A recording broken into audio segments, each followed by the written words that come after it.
Bismillahirrahmanirrahim. Assalamualaikum warahmatullahi wabarakatuh.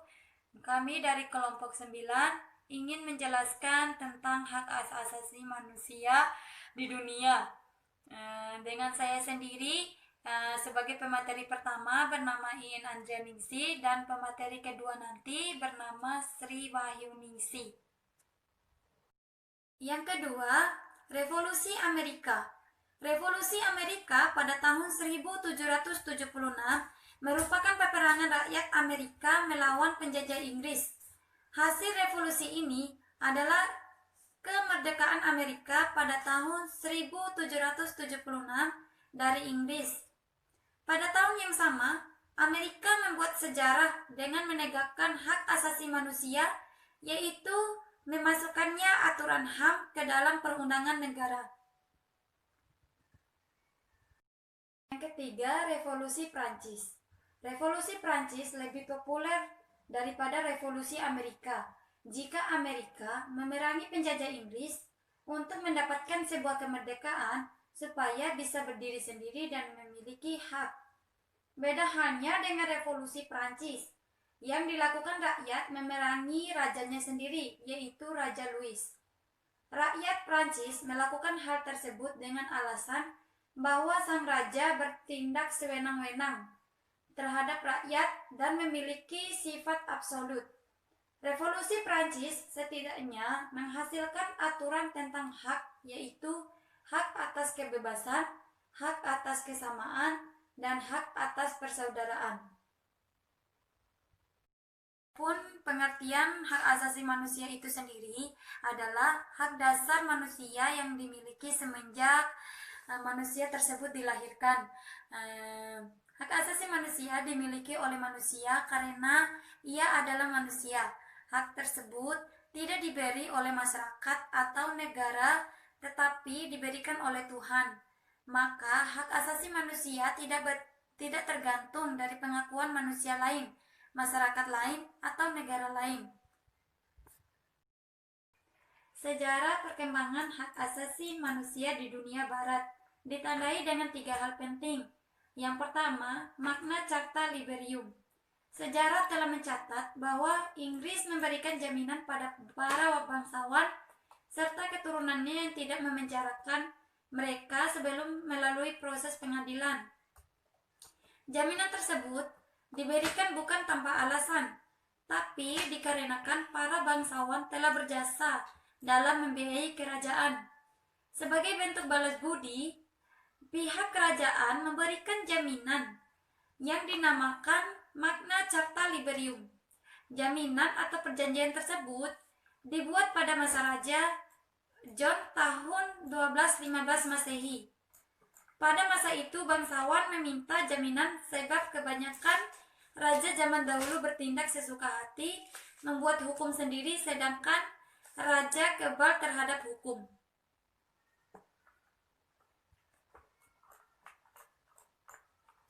Assalamualaikum warahmatullahi wabarakatuh. Saya akan melanjutkan materi dari Iin Andiani, perkembangan pemikiran HAM di dunia.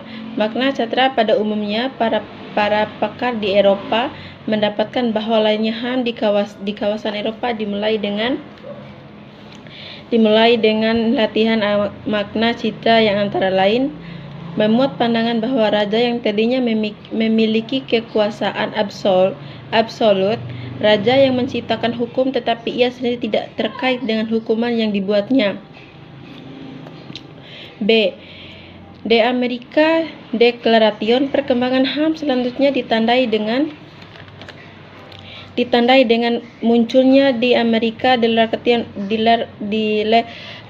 of Independence yang lahir di paham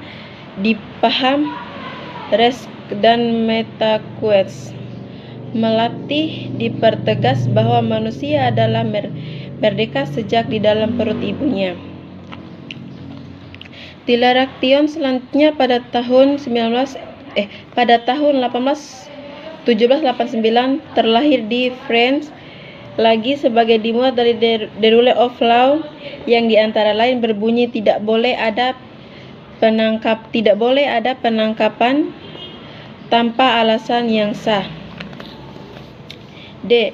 The Four Freedom, ada 4 hak: kebebasan berbicara dan menyatakan pendapat, hak sebagai pemeluk agama dan beribadah sesuai dengan ajaran agama yang diperlukannya. 1. Generasi pertama, pengertian HAM hanya terpusat pada bidang hukum dan politik. Generasi kedua, pemikiran HAM tidak saja menuntut hak yuridis, melainkan juga hak-hak sosial, ekonomi, politik, dan budaya. Generasi ketiga, keadilan dan pemenuhan hak asasi haruslah dimulai sejak mulai perkembangan itu sendiri. Generasi keempat, pengertian HAM generasi keempat dipelopori oleh negara-negara di kawasan Asia yang pada tahun 1983 melahirkan Deklarasi Hak Asasi Manusia yang disebut Declaration of the Base. D. Pelanggaran HAM di dunia. Rezim Benito Mussolini di Italia, rezim on terror, pernah berkuasa di Italia sejak 1942. Aktor utamanya adalah Benito Mussolini, pemimpin paham fasisme di Italia. Yang kedua, rezim Adolf Hitler di Jerman. Adolf Hitler dianggap sebagai salah satu pemimpin terkejam yang pernah ada di bumi. Ketiga, konflik Israel pada Palestina. Sengketa Israel dan Palestina menjadi salah satu konflik berkepanjangan. Perang sipil di Bosnia. Perang sipil antara Bosnia dengan Serbia terjadi di periode 1992 sampai 1995 setelah pecahnya negara Yugoslavia. Kasus apartheid di Afrika Selatan.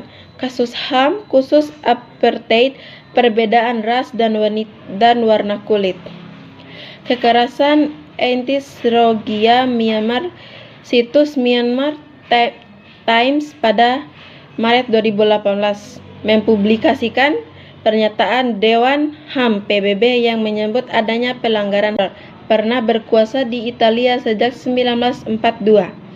Aktor utamanya adalah Benito Mussolini, pemimpin paham fasisme di Italia. Yang kedua, rezim Adolf Hitler di Jerman. Adolf Hitler dianggap sebagai salah satu pemimpin terkejam yang pernah ada di bumi. Ketiga, konflik Israel pada Palestina. Sengketa Israel dan Palestina menjadi salah satu konflik berkepanjangan. Perang sipil di Bosnia. Perang sipil antara Bosnia dengan Serbia terjadi di periode 1992 sampai 1995 setelah pecahnya negara Yugoslavia. Kasus apartheid di Afrika Selatan.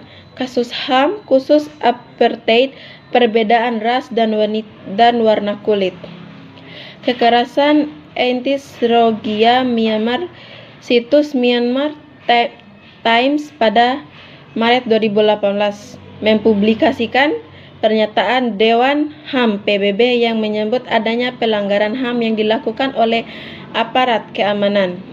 Mungkin itu saja materi dari kami. Wassalamualaikum warahmatullahi wabarakatuh.